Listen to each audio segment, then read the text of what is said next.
Assalamualaikum dan apa khabar semua. Kita dah melepas tahap sebulan lah daripada tempoh PKP ni, Perintah Kawalan Pergerakan ni. Jadi dalam tempoh sebulan ni saya rasa benda yang paling kita perasan sekali ialah bahawa udara berasa lebih bersih, dan kita tengok langit pun dia punya biru dia tu lain lah. Ini untuk orang-orang yang duduk dekat kawasan bandar lah, terutamanya di Lembah Kilang. Kalau orang dekat Terengganu tu mungkin dia tak nampak sangat beza. Kalau dekat Sabah Sarawak tu mungkin tak nampak sangat beza, pasal langit dia memang cantik, biru sentiasa. Jadi ini kita tengok berita ni seluruh dunia lah. Kita nampak bahawa pencemaran semakin berkurangan. Di China dah mula naik balik sebab mereka dah mula berhenti lockdown mereka. Jadi di Malaysia ni kita masih lagi lockdown katanya sampai lepas raya. Kita beraya kat rumah. Jadi tak payahlah pasang lagu balik kampung kan. Pasal lagu balik kampung sedih sikit belakang. Jadi kita tengok ini antara kesan orang boleh kata positif lah, iaitu alam sekitar semakin bersih. Ada yang tunjuk sungai pun makin bersih lah, macam-macam lah. Dan kenapa saya nak cerita pasal benda ni ialah pasal dah lama sangat tak bercerita dengan korang. Jadi yang penting sekali kita tengok sini ialah tentang masalah alam sekitar yang katanya sekarang semakin teruk kan. Jadi baru-baru ni pembuat dokumentari di Amerika Syarikat, Michael Moore, ada mengeluarkan satu dokumentari baru lah. Yang ni bukan dia yang ada dalam dokumentari, tapi dihasilkan oleh orang lain, tapi keluar dekat Michael Moore punya channel kat YouTube. Dan apa yang dibincangkan di situ sangat menarik, iaitu mereka mengatakan bahawa teknologi hijau sebenarnya bukanlah penyelesaian untuk masalah pencemaran dan juga masalah kekurangan sumber yang sedang berlaku sekarang ni. Pada dia, penyelesaian yang paling sebenar ialah pengurangan cara ataupun pengurangan kita menggunakan sumber ataupun our consumption. Penggunaan sumber tu perlu dikurangkan. Jadi untuk mengurangkan penggunaan sumber ni, of course green technology adalah salah satu cara lah untuk mengurangkan penggunaan sumber. Tetapi kita tengok sekarang nampak bahawa teknologi hijau ni juga menggunakan proses-proses industri yang agak mencemarkan lah, dan juga menggunakan bahan-bahan yang agak beracun juga sebenarnya, terutamanya dalam proses penghasilan chip, electronic chip kan, menggunakan rare earth. Banyak barang elektronik yang menggunakan rare earth. Dan juga of course dalam penghasilan benda-benda macam solar panel, photovoltaic solar panel dengan bateri. So benda-benda macam cobalt, lithium dan macam-macam lagi benda yang mercury apa semua digunakan untuk menghasilkan bahan-bahan ni semua. Jadi cara yang terbaik ialah untuk kita mengurangkan penggunaan bahan sumber alam. Dan dalam kita ni sebagai manusia, kita tengok sekarang dalam tempoh PKP ni, saya lah, orang lain saya tak tahu, tapi saya rasa sedar bahawa kita boleh hidup dengan amat sederhana dan taklah kita berasa susah sangat pun sebenarnya. Pasal kita tengok sekarang, of course betul lah kita ada masa lebih banyak di rumah. Jadi macam bulan puasa ni pun saya lah di rumah, tak ada beli apa pun daripada luar, yang kita tak masak sendiri di rumah. Sejak PKP ni hampir 100% benda yang kita makan, kita hasilkan di rumah. Kita tak hasilkan di luar ataupun di tempat lain, kerana memang sukar untuk mendapatkan bahan-bahan kat luar. Kedai semua tutup dan tak kuasa nak pergi mencari online, nak menunggu itu bagai apa semua. Jadi kita belajar je universiti YouTube dan college Google, dan kita tengok apa yang kita boleh buat. Macam-macam resepi ada. Saya ada beberapa orang kawan yang memang mempunyai resepi-resepi yang bagus. So saya tengoklah page dia orang, kalau dia orang keluarkan resepi, saya try. Bagi try buat kuih seri muka, resepi tradisional, memang jadi, memang cantik. Dan faham dah lebih sikit macam mana nak buat kuih-kuih tradisional ni. Pasal itu salah satu benda yang dulu kita buat masa kecil-kecil. Saya ingat dulu masa budak-budak dulu memang tak ada kan, bazar-bazar Ramadan ni tahun 70-an tu belum ada lagi. Ada orang jual kuih kat tepi jalan semua. Itu biasa, makcik yang biasa jual kuih. Itu bulan puasa pun dia jual kuih. tapi tak dikumpulkan jadi macam satu bazar Ramadan ni kena pusing lah cari kat mana, tahu kuih kat mana sedap kan. Dan selalunya kita masak lah, kita buat lah kat rumah macam kuih Melaka, kita buat kat rumah. Kuih lapis tu boleh buat kat rumah. Yang benda-benda renyah ni selalunya budak-budak lah kena buat kan. Jadi kita tengok balik sekarang, benda tu dah jadi balik macam tahun 70-an lah, di mana kita melakukan semuanya sendiri. Dan saya rasa ini satu yang lebih sihat. Dan ini salah satu benda yang saya harap akan kita bawa carry forward lah. Itu benda yang positif. Kita boleh belajar pada masa sekarang macam mana nak reduce our consumption, jadikan ianya lebih munasabah. Dan yang lebihnya mungkin akan jadi terpaksa lah. Sebagai contohnya, kalau kita terpaksa kekalkan social distancing atau penjarakan sosial ni, artinya selama 2-3 tahun juga mungkin nak kena kekalkan penjarakan sosial sementara mereka mencari penyelesaian lah, vaksin ke apa ke, kita tak tahu. Jadi dalam keadaan macam itu, banyak syarikat yang akan mungkin berasa tekanan teruk lah kalau kita semua menjaga penjarakan sosial ni, dan banyak event yang tak boleh dilakukan. Dan gaya hidup kita kena berubah lah. Mungkin kalau buat event bentuk online, macam mana kita tak tahulah macam mana cara penerimaan tu akan berbeza sangat kan. Jadi di situ kita lihat segala perubahan ni akan mendatangkan kesan kepada ekonomi dunia. Dan pada saya nampak apa yang akan berlaku dalam ekonomi dunia ialah consolidation. Jadi bila kita nampak consolidation ni, kita nampak penggabungan syarikat lah. Dan selalunya ataupun lazimnya apa yang berlaku dalam proses penggabungan syarikat ni, syarikat yang besar akan makan syarikat yang kecil lah. Ataupun kalau syarikat yang kecil makan syarikat yang besar pun, ada orang yang banyak duit lah kat belakang syarikat kecil tu, dan memang dia ada strategi untuk menjadikan atau menghasilkan syarikat yang jauh lebih besar daripada yang asalnya. Jadi ni maksudnya the top 1% of the 1% tu, mereka lah yang akan kumpul syarikat-syarikat ni, dan mereka lah akan menjadi lebih kaya lagi lah. Ini memang sesuatu yang kita nampak, pada saya lah nampak macam tak berapa bagus lah.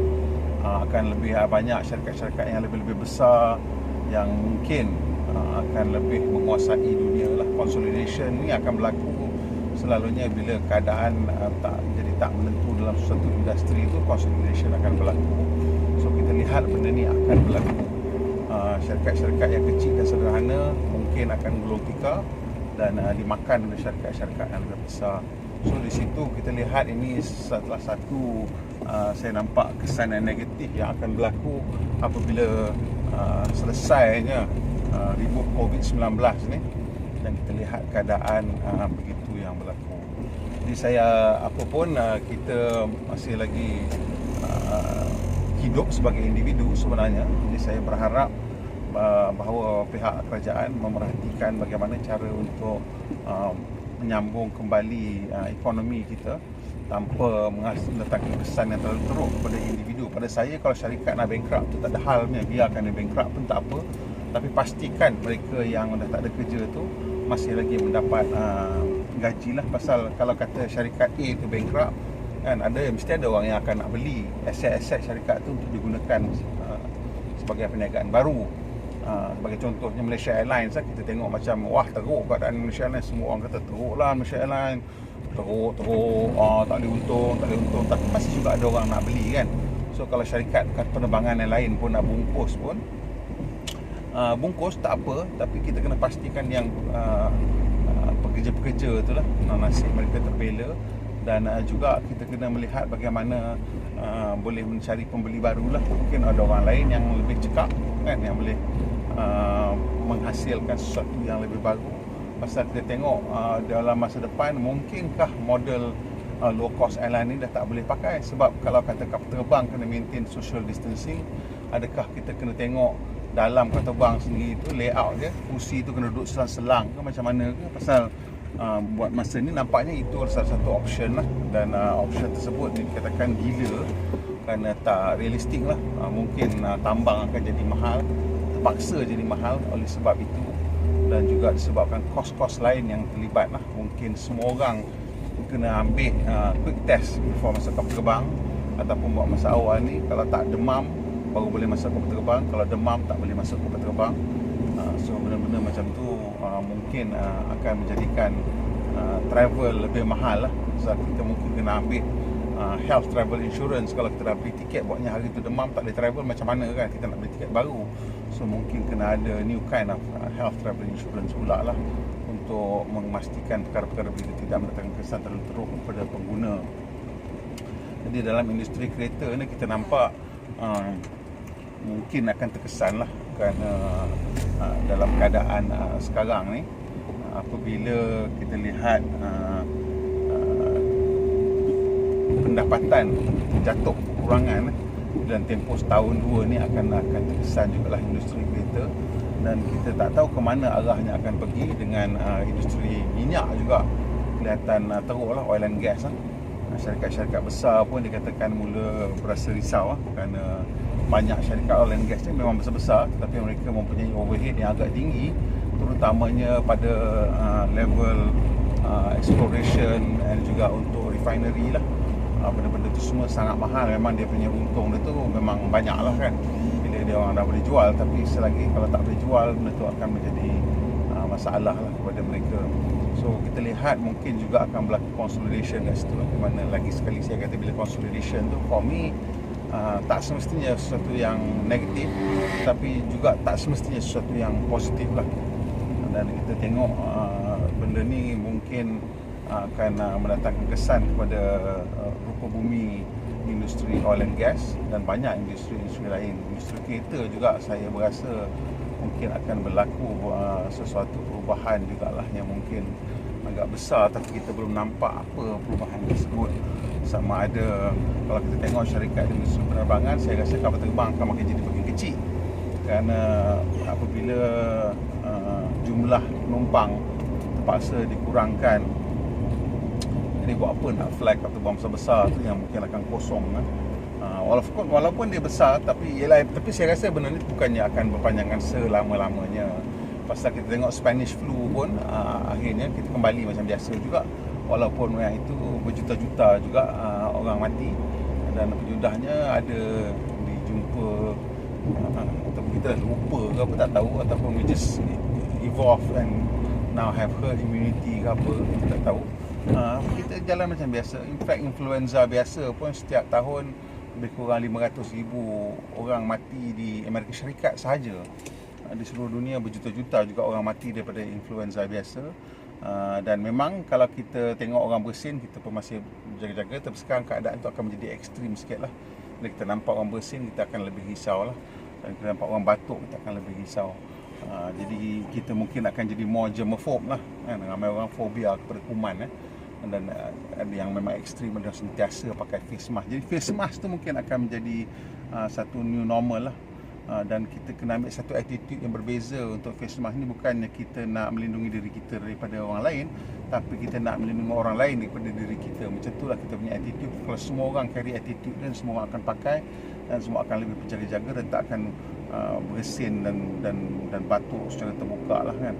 Dan of course amalan-amalan yang kotor macam meludah dan semua kita kena berhenti lah. Tak boleh nak diteruskan lagi lah kan. Benda-benda macam tu sangat tak hygienik lah. Dan kita kena raise our level of hygiene as in general, just to make things better and harder for the virus to attack us. Okay, sebenarnya ada 2-3 video saya buat, tapi saya tak upload pasal rasa macam tak best. Kali ni kita nak upload jugalah. Orang tak best ke upload juga, pasal dah lama saya tak upload video. Okay, pemandu Malaysia, pemandu yang berhemah. Kita jumpa lagi. Kejap, satu lagi sebelum tu. Sebenarnya saya nak mengajak kawan-kawan lah untuk kalau boleh rajin-rajin masuk ke website Malaysian Relief Agency, MRA. Saya volunteer kat situ. Dan donate lah duit kalau boleh, ke barang-barang ke. Kalau nak donate barang-barang boleh, nak donate duit pun boleh. Kalau nak donate duit, nak cakap ni untuk beli beras saja pun boleh. Masuk dekat dia website dia, ada satu page untuk macam mana untuk menderma. Di situ dia ada cara-cara dia nak beritahu banyak-banyak pilihan bank account lah. Kalau awak RHB ada, Maybank, CIMB semua ada kat situ. Dan boleh transfer dan beritahu apa awak mahukan, bagaimana cara awak mahukan duit itu dibelanjakan. Dan mereka akan hantar report, saya rasa tak silap saya lah, tentang bagaimana duit anda telah dibelanjakan kalau awak institution lah dan nak melakukan derma secara begitu, dan untuk pihak syarikat sebagai contohnya. Okey, jadilah pemandu Malaysia, pemandu yang berhemah. Kita jumpa lagi insya-Allah. Ni saya nak pergi Kakak barang kerja warehouse lah sekarang.